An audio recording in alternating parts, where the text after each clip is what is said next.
Hello, everybody. Hope you're doing well. Welcome to week 5 of the RCP program. This week, or uh,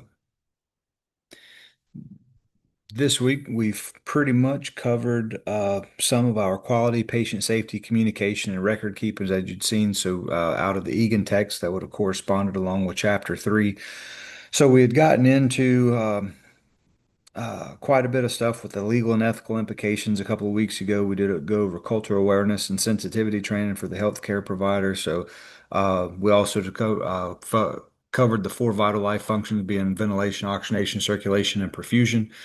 Um, So I know that the first little bit's been quite a bit of housekeeping with going through ARC, MBRC, the NCSRC, as well as the North Carolina Respiratory Care Board.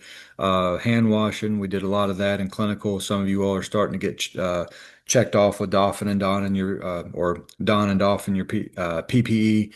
Uh, we also are going through with hand washing.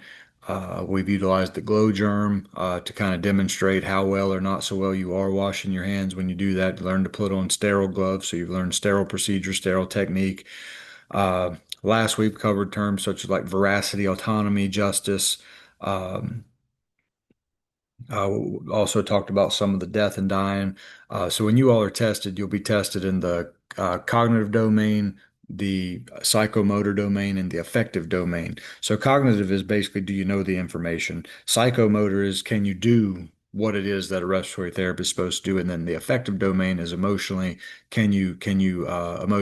mentally, emotionally process and kind of handle the things that you'll be dealing with and working with. Communication is key. You've gone over information for that, and I'm happy to say that next week we'll actually get in. I thought it was this week, but I jumped ahead last week when I said we would be moving on to some of the air entrainment ratio stuff this week. That'll actually begin next week because you all are going to be taking the second exam on Monday.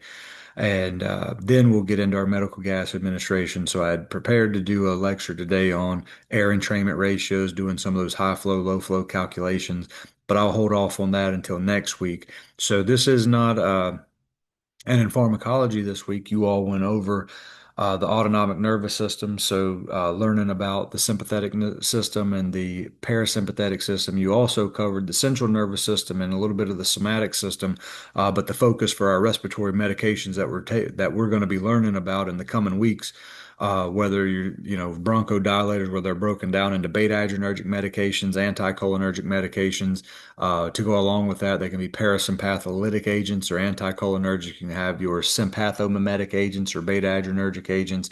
So keep in mind, there's quite a bit of vocabulary and terminology that comes along with the pharmacology. So try not to get discouraged by that, but just try to know as many names as you can for things. Just like when we get into our medicines, you've got your generic name and the trade name. There's a chemical name. We probably won't focus too much on the actual chemical name for those items, but it is going to be important to look at the generic and the trade names for those. And you can also group a lot of drugs together by prefixes, suffixes, or what have you that they may have with them because a lot of similar drugs will have some similarities among their overall spelling and so forth. And also the trade name is going to be obviously the trademark name, so it'll have some type of trademark stamp associated with it, and typically going to be capitalized, as opposed to where your generic names are probably more so lowercase or non-capitalized. Nonetheless, I think I alluded to last week, if you can remember one division of the autonomic nervous system, whether that be the sympathetic or the parasympathetic branch, then if you know what the stimulation of the sympathetic system does, then stimulation of the parasympathetic system will have the opposite effect. So you really need to make sure that you understand that. You're going to have terminology such as chemical neurotransmitters for our autonomic nervous system. There's really two that we're focusing on, and that's acetylcholine. Acetylcholine found at the preganglionic junction in both the sympathetic and parasympathetic system, while acetylcholine is found at the postganglionic junction in the parasympathetic system, and norepinephrine is found at the postganglionic junction in the sympathetic system.